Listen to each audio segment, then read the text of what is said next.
Hey guys, happy Friday. I'm wearing my PRCS pack shirt that I have of Miss Stewart, Mr. Panisi, and that means that today we are reuniting, and I'm so excited to see my friends, obviously 6 feet apart. But yeah, we're gonna be driving around Trenton. Hopefully we can pop in and visit some of you.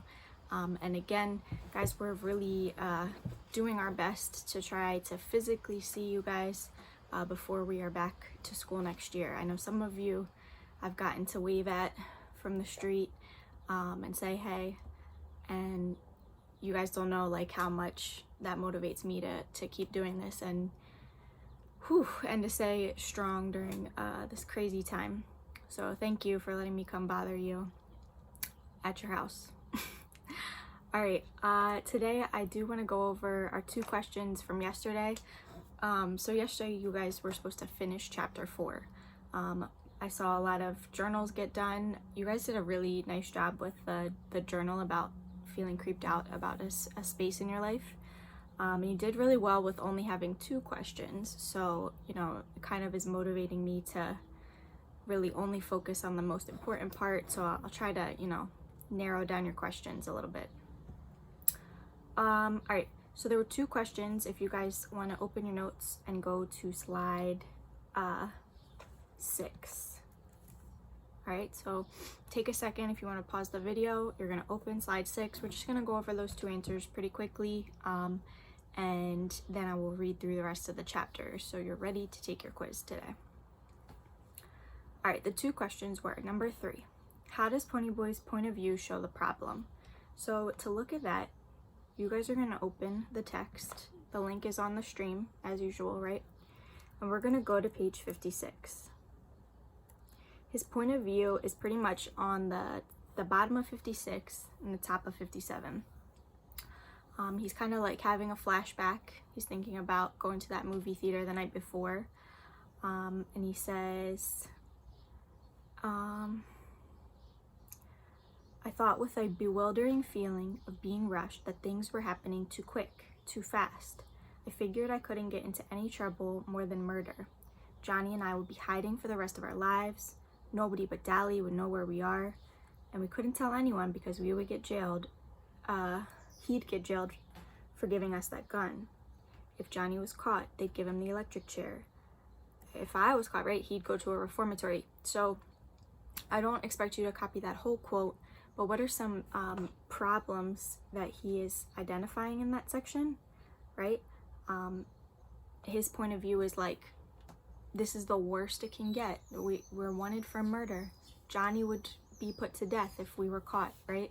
I would get thrown in a boys' home. He's starting to like panic. He's scared. So you could pick a lot of quotes from that 2-paragraph section. I guess it's like 1 paragraph.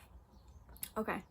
Most of you did a good job with that. Number 4 says, analyze what he means at the end on 57, where he says, the end of that section, sorry. He said, I was in the country, but I knew I wasn't going to like it as much as I thought I would. There are things worse than being a greaser.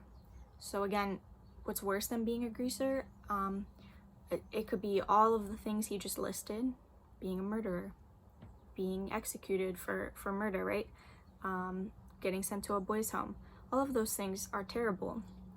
But I really want to look at the line where he said, I was in the country, but I wasn't going to like it. So I think this sentence mostly talks to us about this idea of him being alone. What's worse than being a greaser? Not being in a gang, not having support from your friends, your family. He can't go to his brothers. He can't go to his best friends. So at the end of the day, going to jail, you know, being, you know, arrested, hurt, killed, all of those things are terrible. But what the really bad part of all of this is that he's alone. Okay, so for those 2 questions, a lot of people were messaging me yesterday, just page 57, page 56, that's all you really need to look at. All right, I'm gonna read through the end of this chapter, and then you guys should open up your quiz. For today, you got a chapter quiz and you got your vocab. That's it. That will count for your attendance. You'll be good to go. All right. So we're on the bottom of 57 is where we left off in our last video. We climbed up the road to the church, although it was a lot farther away than it looked. The road got steeper with every step. I was feeling kind of drunk. I always do when I get too sleepy. My legs got heavier and heavier. I guess Johnny was sleepier than I was. He'd stayed awake on the train to make sure that we got off at the right place. It took us about 45 minutes to get there. We climbed in a back window. It was a small church, real old and spooky and spiderwebby. It gave me the creeps. I'd been in a church before. I used to go all the time, even after Mom and Dad were gone. Then one Sunday, I talked Soda into coming with Johnny and me. He didn't want to come. Wow, didn't want to come unless Steve did. And Two-Bit decided he might as well come too.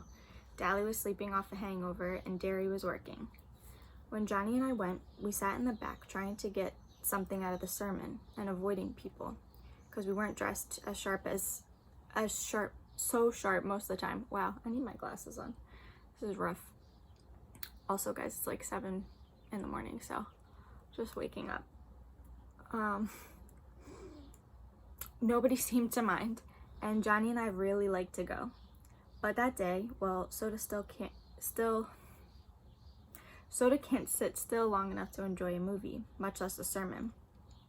It wasn't long before he and Steve and Two-Bit were throwing paper wads at each other and clowning around, and finally Steve dropped a hymn book with a bang, accidentally of course. Everyone in the place turned around to look at us, and Johnny and I nearly crawled under the pews. And then Two-Bit waved at them. I hadn't been to church since. But this church gave me kind of creepy feeling. What do you call it? A premonition. Ooh.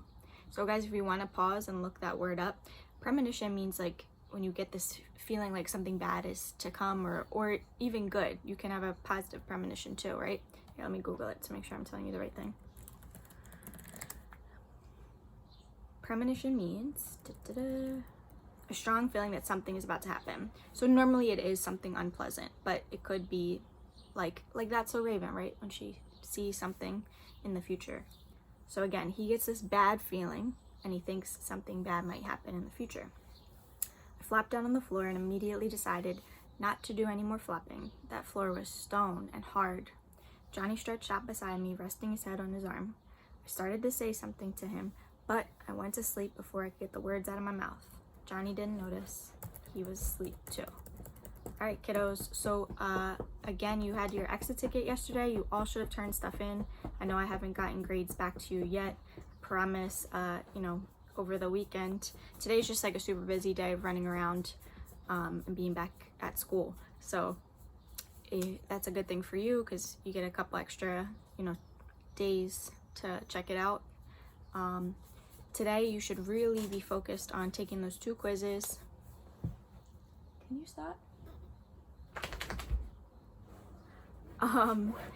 2 quizzes, and then just like if you're late on anything, please get that turned in, okay?